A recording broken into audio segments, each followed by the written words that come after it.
right now. Thank you so much for your patience and for tuning in. Let's get started. This is huge. Pam Bondi, the DOJ, it's being reported, are possibly preparing indictments and charges for governors and mayors that do not follow federal immigration laws. Really quickly, I want to put this into context.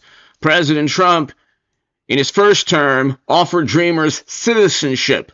I have friends who are Dreamers. I want them to become citizens. But what Democrats have done is almost certainly illegal. They have circumvented laws passed by Congress. That's illegal. And they have wasted possibly hundreds of millions, potentially billions of dollars, simply because immigration laws were not followed. If they didn't like those laws, they should have passed laws themselves when they ran Congress, the House and the Senate, but they didn't do so. They didn't pass any amnesty bill. They could have done that during Biden's first year, the first couple years in office. They didn't do that. They would rather obstruct than actually pass any legislation. Hit subscribe to my super chat. Thank you. This is what's going on right now. DOJ is now suing Illinois and the city of Chicago for allegedly obstructing the federal government's enforcement of immigration law and refusing to end its sanctuary policies. They are choosing illegal aliens over the safety and security of their own citizens and the men and women of law enforcement who are out there trying to protect their citizens. Not only did we sue today the city of Chicago, we sued the state of Illinois, we sued the mayor, we sued the governor, and we sued others. And let me be very clear, if you don't comply with federal law, you're going to be next. President Trump's newly appointed DEA Chief Derek Maltz is also vowing to crack down on crime, and he joins me now. Derek, good morning to you. Congratulations on this appointment. It's great to have you on the show this morning. You are hoping to be the single biggest thorn in the side of Mexican drug cartels, which makes you a very brave man. And I like the wording of what you're trying to do, to create an army of good, to fight back against evil and stop cartel influence in the United States once and for all. So what has to happen is laws have to be followed by Democrats. What's taking place right now, unfortunately, is that they're not being followed. Check this out. Everyone, I wanted to give you a quick update. We have identified 2 leakers of information here at the Department of Homeland Security who have been telling individuals about our operations and putting law enforcement lives in jeopardy. We plan to prosecute these 2 individuals and hold them accountable for what they've done. And we're going to continue to do all that we can to keep America safe. So Pam Bondi is looking into, it's been reported, criminal charges, and then you have potential You have a big issue with leaking information on ICE. Again, if you're a Democrat and you don't like the ICE raids, why didn't you pass any legislation that would have prevented this? These are laws already in the book. But the Democrats didn't do that. And I have no clue why. They focused on every other well, this is what they do all the time. They focus on Trump, and that's all they do. Focus on Trump, and they ignore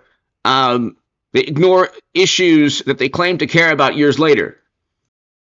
Secretary Kristi Noem says that they have identified the leakers who exposed the locations of upcoming immigrations and custom enforcement raids. This is a big deal, and our Bill Malugin has got the details. Bill. Yeah, John, good afternoon to you. Just a short time ago, DHS officials confirmed to Fox News they say they have identified 2 people within DHS who they say they have caught leaking information about ICE operations to different targets and then put those operations in jeopardy. We got a video from DHS Secretary Kristi Noem herself making this announcement, was just sent over to us. Take a look. Everyone, I wanted to give you a quick update. We have identified 2 leakers of information here at the Department of Homeland Security who have been telling individuals about our operations and putting law enforcement lives in jeopardy. We plan to prosecute these 2 individuals and hold them accountable for what they've done. And we're going to continue to do all that we can to keep America safe.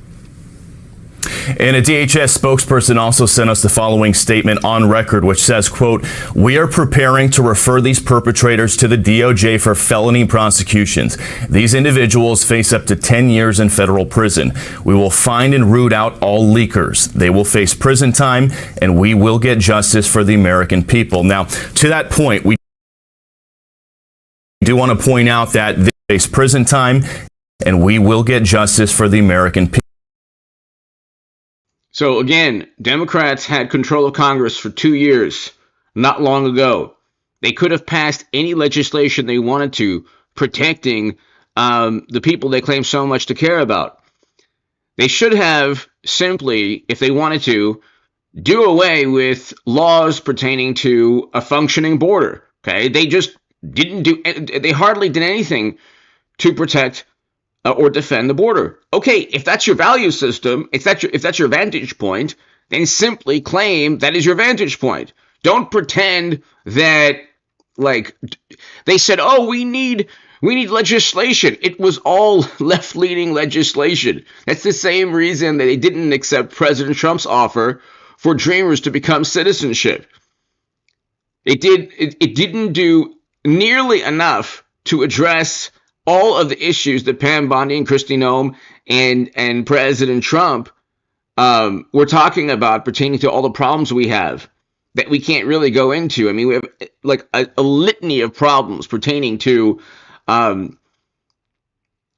hundreds of millions, potentially billions of dollars that should have been spent on American citizens. Again, I am, empathetic with people who want a better life. I get it. I understand. But there are laws in place. You have to do it legally. You have to become a citizen legally. And if Democrats think that it's okay for you not to become a citizen legally, they should have simply passed legislation making that possible. Then what was taking place would have been legal. But anyway, let's continue. People. Now, to that point, we do want to point out that this is just a referral. It is ultimately going to be up to the Department of Justice on whether or not they want to move forward with prosecutions of these alleged leakers. You have to keep in mind these individuals, whoever they are, will also have due process, and they would have to be either found guilty or put in a guilty plea if we want to talk about any sort of prison time. But guys, this is obviously very significant. You're looking at video from an ICE raid in Aurora, Colorado last month. I was on that operation. It failed. It leaked. There were media reports that the raid was coming days in advance. The same thing happened for an operation here in Los Angeles. Another operation in Virginia just leaked a few days ago. There was also another leak in Chicago. These leaks have been widespread. It has happened multiple times. They have seemed to be getting worse and worse. And we've seen people from the Trump administration going on television saying that these leaks are putting ICE officers in jeopardy. It's putting the operations in jeopardy, and that they're going to track down, find these leakers, and prosecute them. And according to DHS and Secretary Noem, it appears they've taken the first step towards that process. Again, they say they've identified 2 people within DHS. That's important. They're within the Department of Homeland Security, so they're privy to this information, and they're going to seek to prosecute them. They'll send those referrals over to DOJ. DOJ will take a look at it. It will be up to DOJ to decide whether or not to move forward with any type of potential prosecution. But some breaking news here on this Friday for you guys, John. All right, Bill Malugin for us with the breaking news update. Bill, thank you.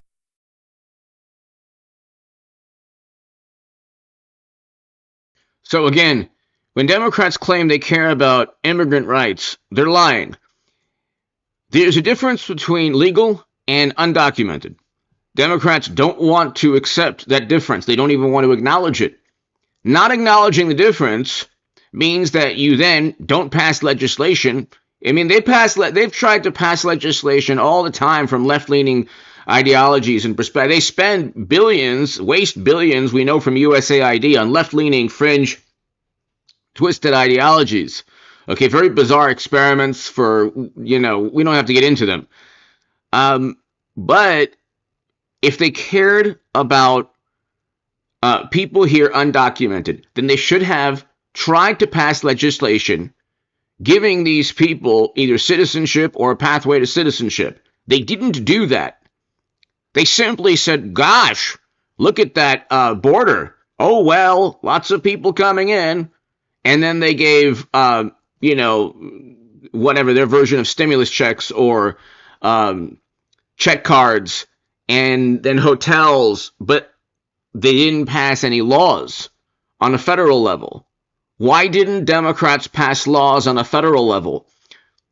They want to make Trump the bad guy. The Democratic Party is like a social club and like performance art. They're not really focused on what's good for the country. They're focused on what's good in terms of image, in public relations, and what their sensibilities.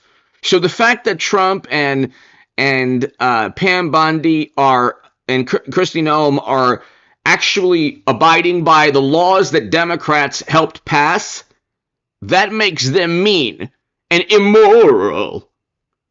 And so if the Democratic Party wanted to help the immigrants that they claim to want to help, they should have passed laws. They didn't do so because they know that throughout the country, even Democrats wouldn't be okay with that. But let's continue. Interview after being sworn in by Clarence Thomas, the new Attorney General of the United States, a longtime friend of the program, Pam Bondi. Pam, great to have you. Thanks, you've had your own shock and awe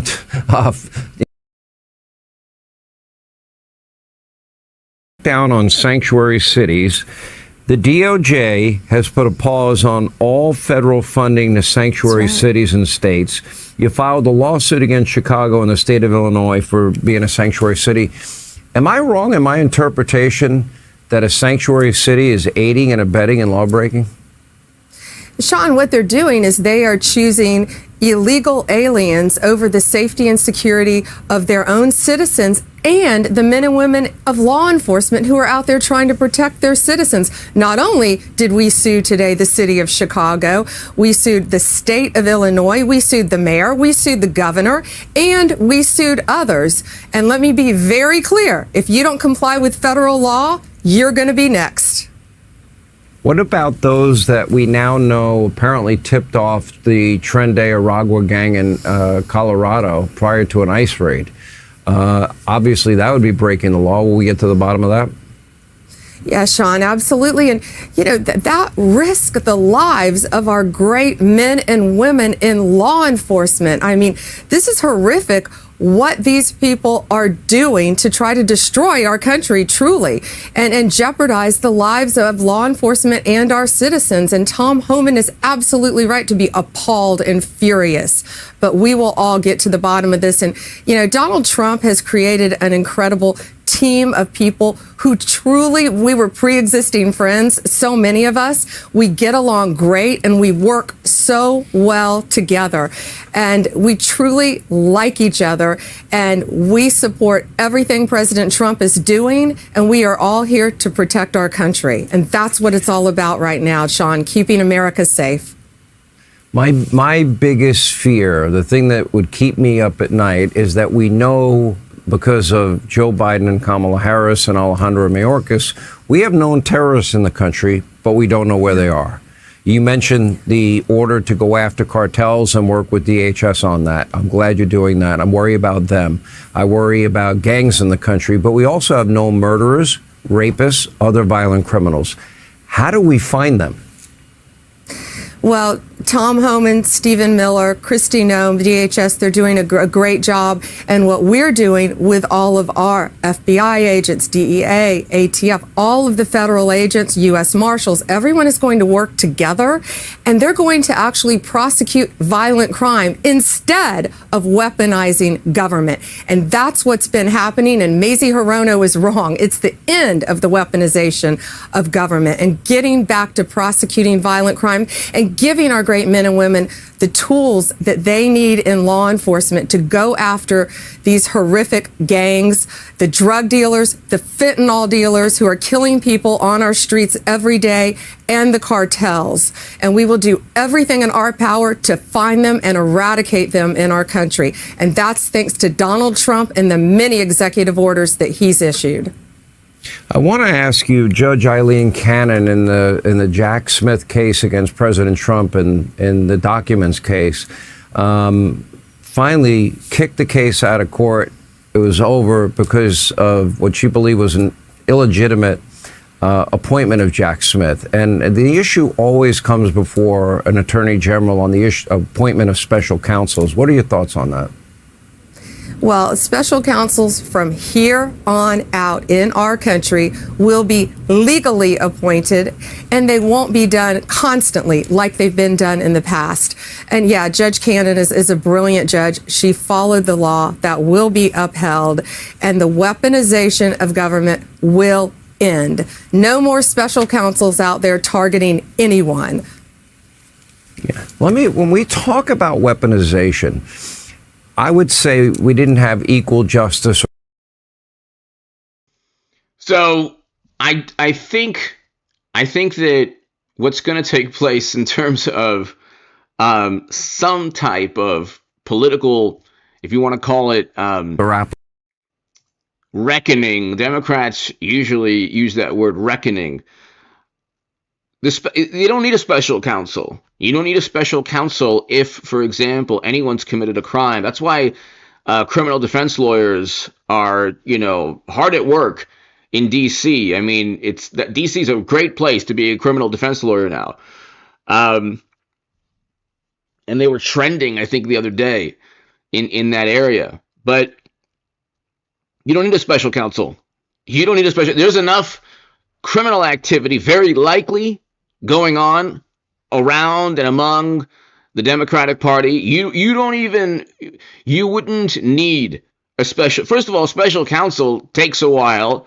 It takes a long time. And if special counsel is needed, if, for example, you don't have Pam Bondi and Kash Patel and Dan Bongino, and then you have John Radcliffe at Central Intelligence. So you don't really need a special counsel.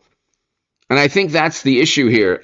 You're looking at funding sources like political action committees and major funding sources. I'm not even going to bring them up. It's in the news right now. People are abandoning ship there. Staffers and officials are leaving these organizations. USAID was a huge source, according to many, of funding for Democrats, which is very bizarre, but through non-governmental organizations and donations and a whole bunch of waste in terms of contracts. So you're going to see potential, midterms in 2027? No, 2026. Late 2026. They might not even get back the House. They're in such disarray now. Imagine once the source of funding, if the Democrats don't have immense advantages, Trump and Republicans run away with it. But let's continue. Application of our laws with President Trump. I would argue that, okay, if top secret classified information is something worth raiding Mar-a-Lago about, why didn't they raid the 4 locations where Joe Biden had top secret classified information? Why didn't they raid Hillary Clinton's home? She deleted 33,000 subpoenaed emails. She had top secret classified information on it. That, to me, is not equal justice under the law or equal application of our laws. What do you make of a justice system that is only targeted somebody because of their political beliefs? Well, it's a 2-tiered system of justice, Sean, and it will. This is what Ivy League University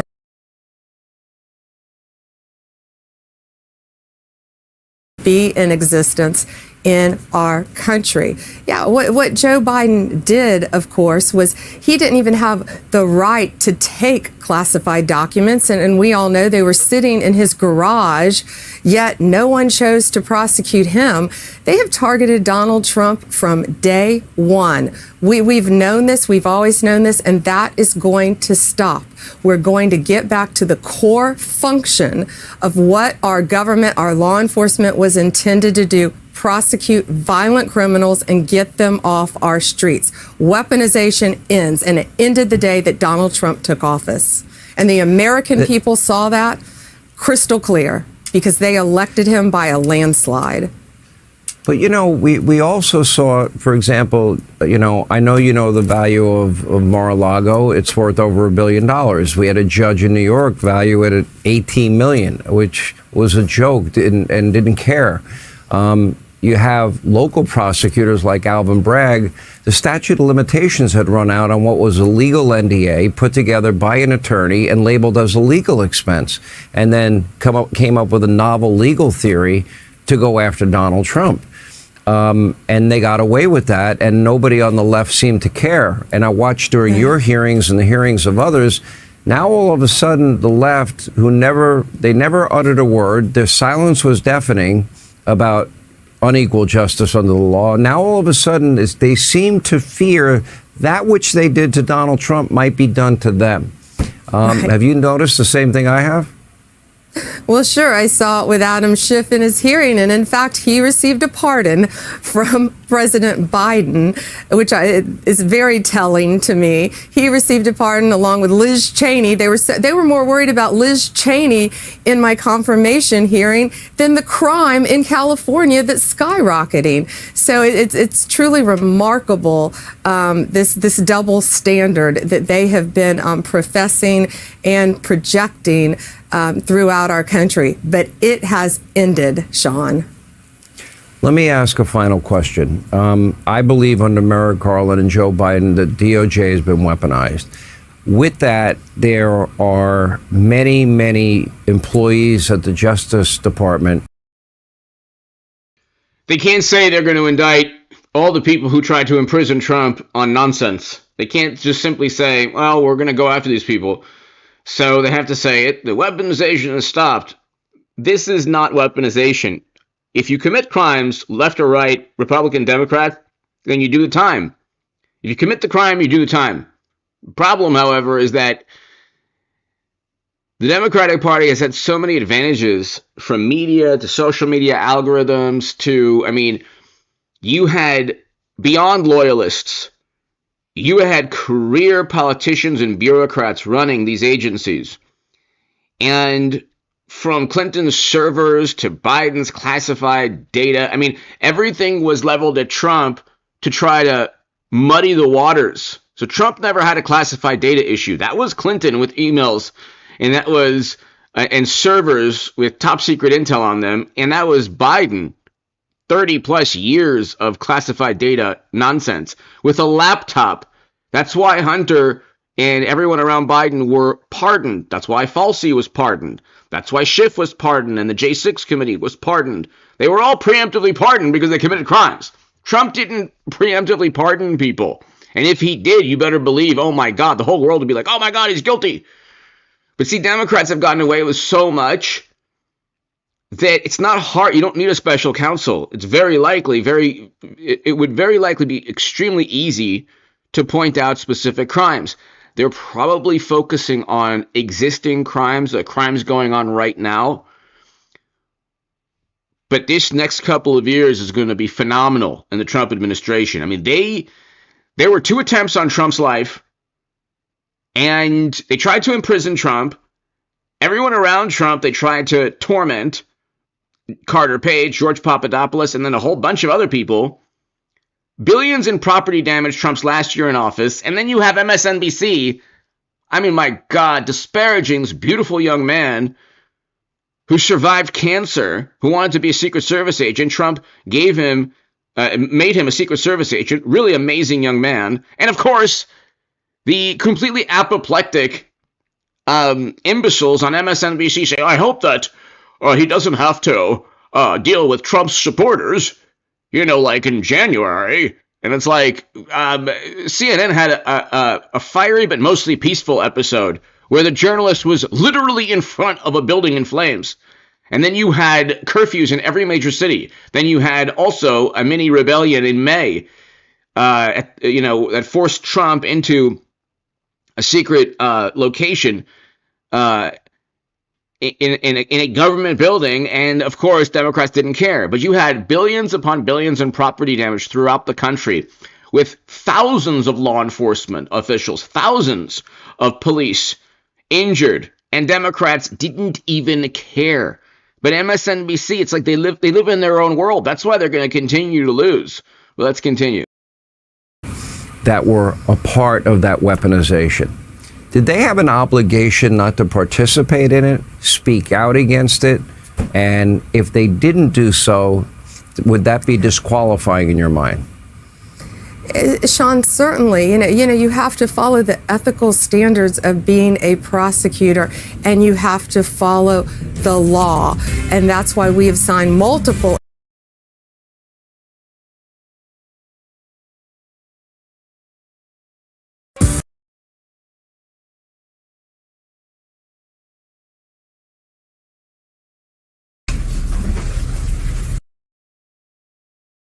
So this is the first step, ladies and gentlemen, okay? So they're filing lawsuits, but at the same time, I mean, you have what they're doing is cutting all the funding of the Democratic Party, linked to.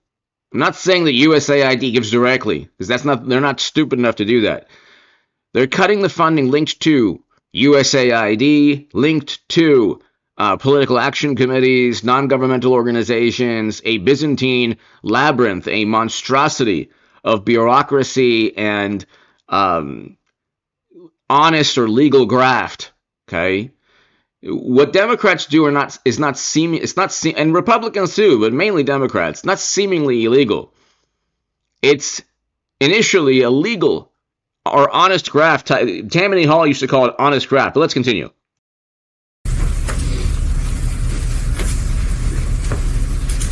Good afternoon.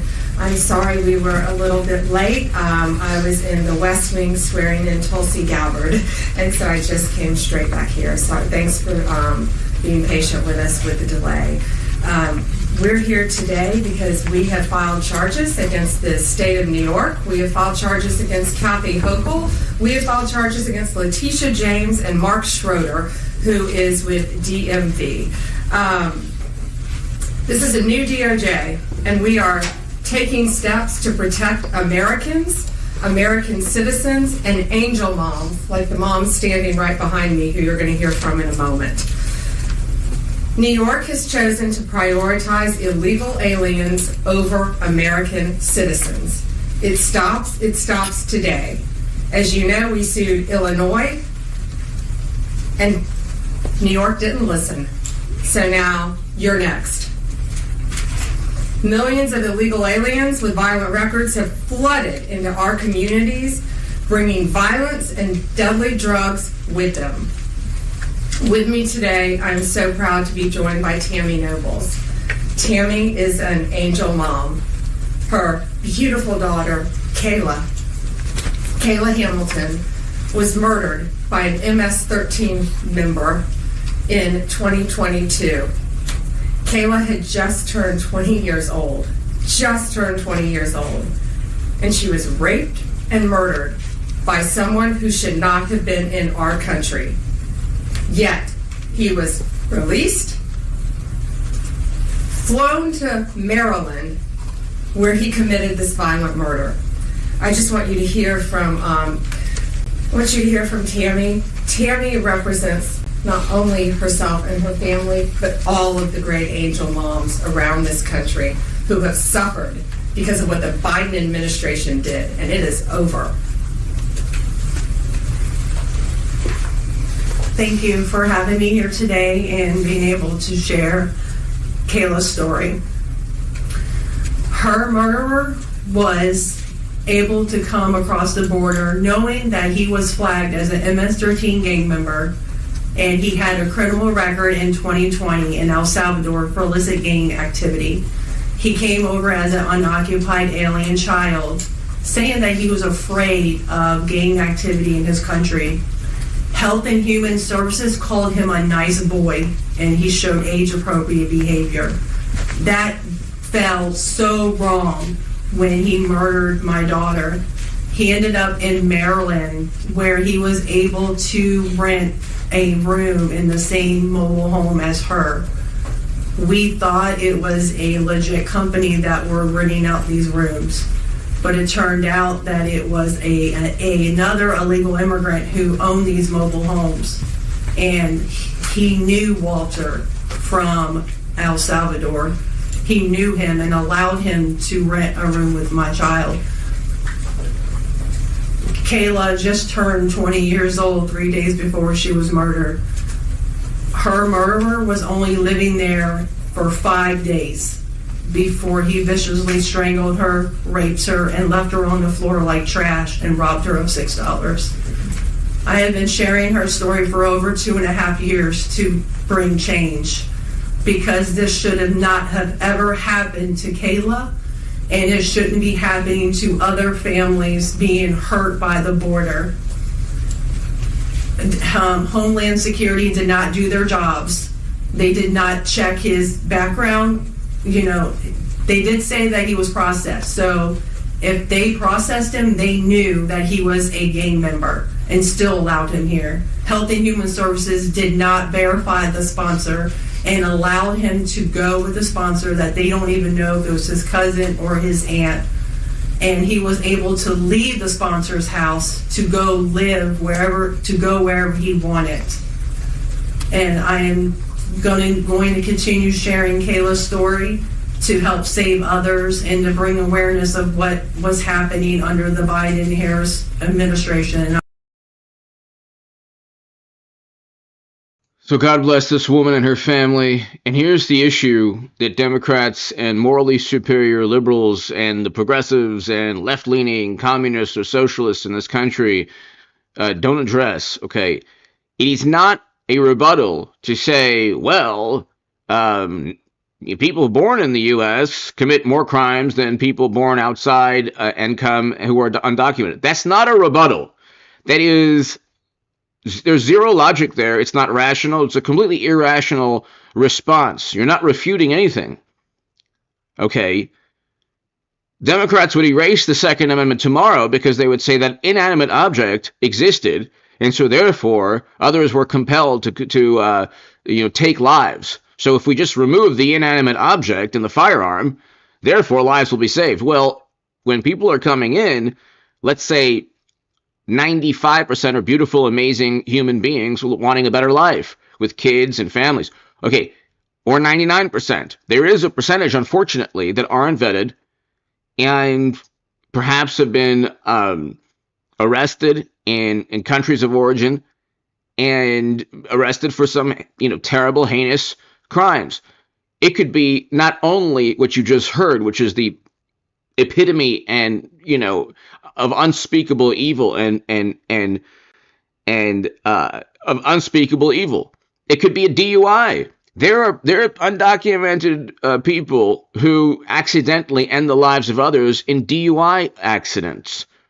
The point is, you shouldn't be dealing with this as a country. No country should.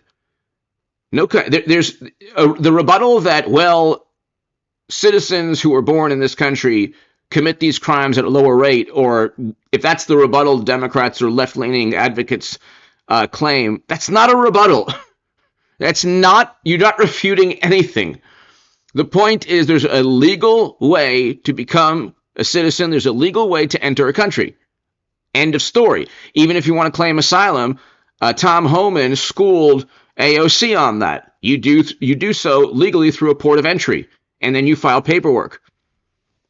Okay, but Democrats, again, their main goal is to look good and feel morally superior, not to protect the country or innocent human beings. Anyway, hit subscribe. Again, Trump offered dreamers citizenship. I have friends who are dreamers. I want them to become citizens. But it's not, and again, it's not just from one area of the world. It's anyone that comes to any country must do so legally. Even the left-leaning people or politicians, they passed the laws stating so. Anyway, hit subscribe. Thank you for watching. God bless you all.